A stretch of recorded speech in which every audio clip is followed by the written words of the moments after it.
Hello po. So, eto na po yung aming bagong bahay. So, parang hindi ko pa po ito na-feature sa aming YouTube channel. So, itutur ko po kayo sa aming bagong bahay dito sa North Carolina.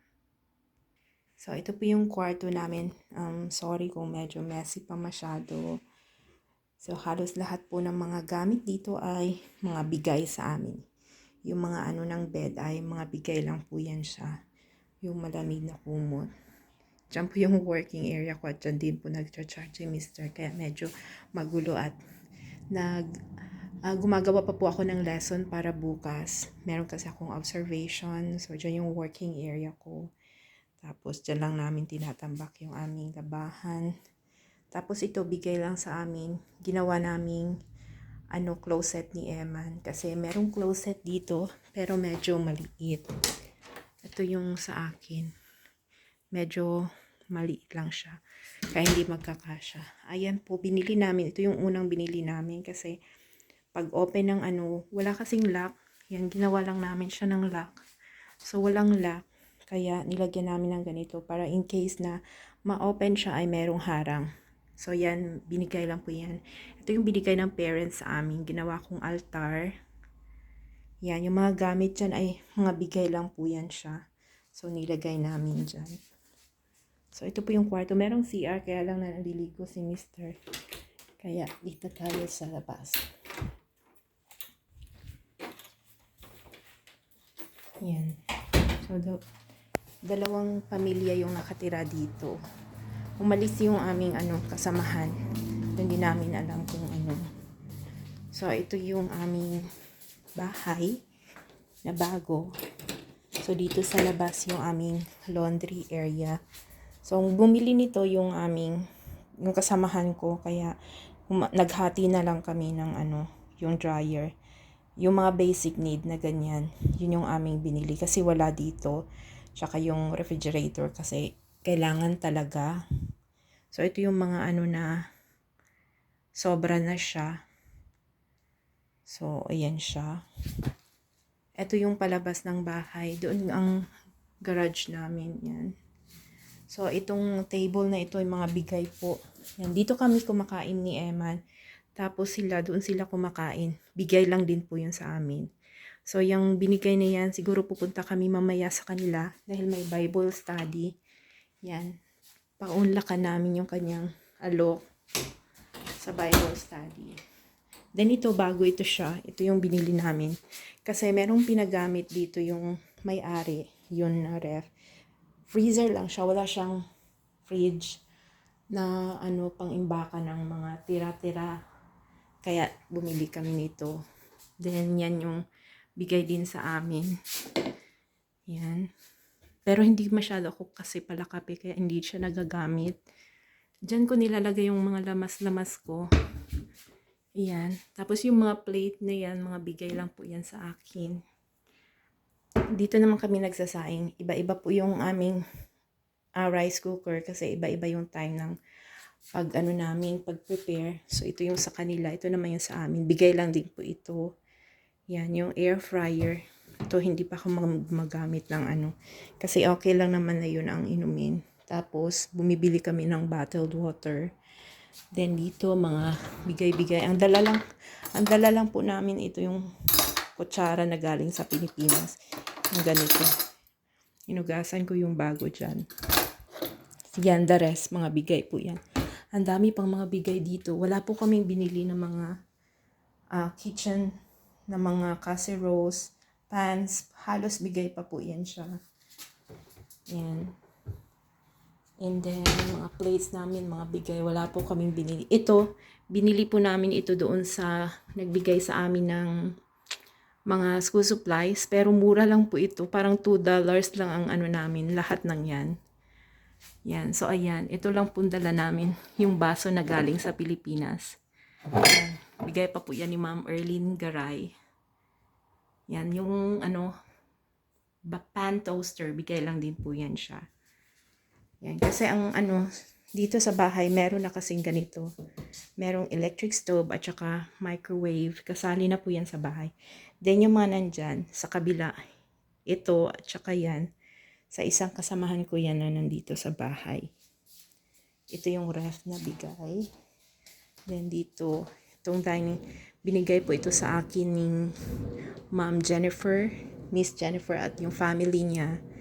Kasama nung divider or TV nandoon sa kabilang bahay, yung sa anak ng kasamahan ko. So yun ang ginamit niya na na divider doon. Then itong mga beds, bigay naman sa kasamahan ko yan. Yan halos sa kanya ito na binigay sa kanya. Then ito naman mga lampshades, bigay po yan ng parent ko na nag-post doon sa Facebook. Yan, wala pa namin ay yung TV. So meron po kaming internet na dito, nakikisali lang po ako doon sa mag-ina. Yan mga gamit, mga picture frame na bigay pa po sa amin.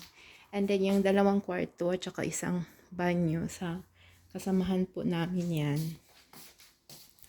So ito po yung aming bahay. So yung bahay naman namin ay malapit siya sa road. Yan. So meron pang table dito. Lalagyan ko kasi yan ng tanim. Kaya lang walang tanim dito na benta. So kita niyo yung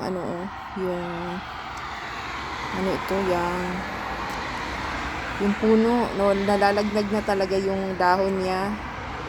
Tapos doon sa left side, dyan po, railroad po yan, ayan dyan. Railroad yan, dyan yung, pero hindi siya train yung public na, pang commute, hindi. Mga yan nakasakay, mga cargo, containers, ganun ang sakay niya. Hindi siya yung pang sakayan ng tao na train. Meron pang isang table dito na pag maganda ang panahon, pwedeng uupo dito.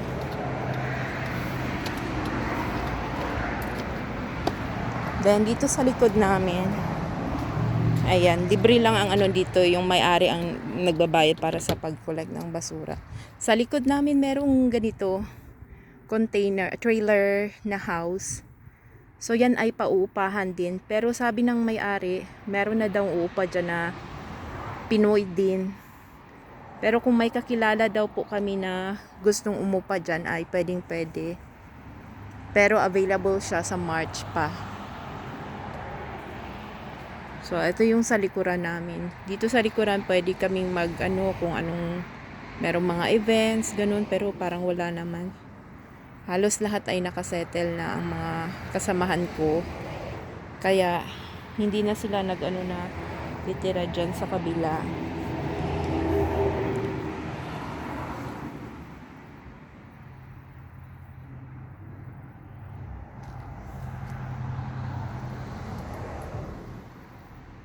Hello?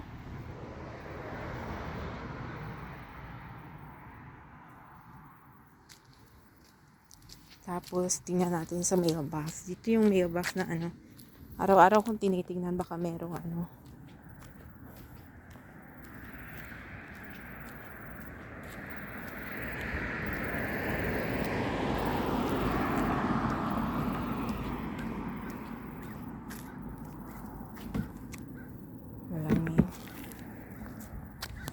So tinitingnan ko yan siya araw-araw.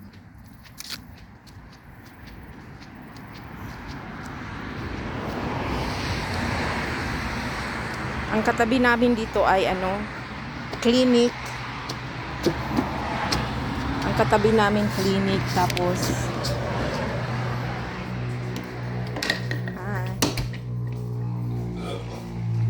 ang katabi namin clinic, saka bangko ba yun? Then yung Ingles na supermarket, ay yung parang groceryhan lang.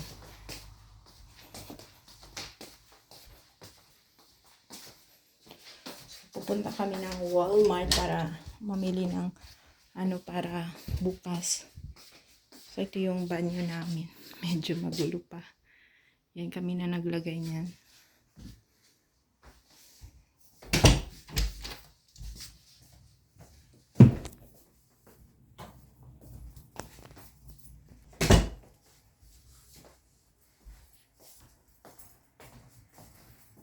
Alis na po kami. Samahan niyo po kami sa sa aming lakad.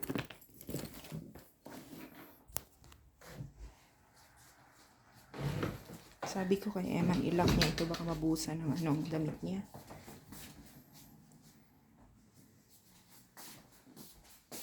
Ang sa amin ito, wala siyang walang lock. Walang, hindi maganda doon, wala siyang lock. Mag-shoes ako, baka malamig sa Uy, parang may naiwan na doon, susi.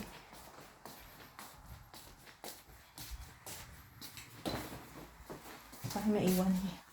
Sa sobrang busy, hindi na po ako nag-i-edit ng Ayun, kinuha na ni Emma. Sa sobrang busy, hindi na ako nag-i-edit ng aming video.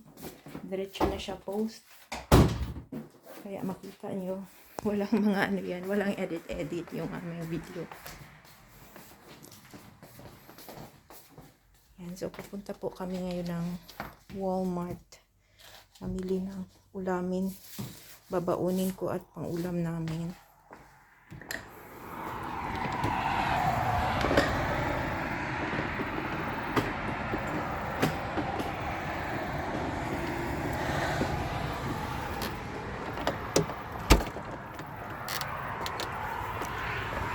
Lang naman, 5 minutes.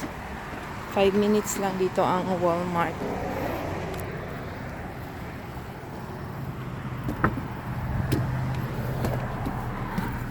Naglimpyo sila. Dira. Ha?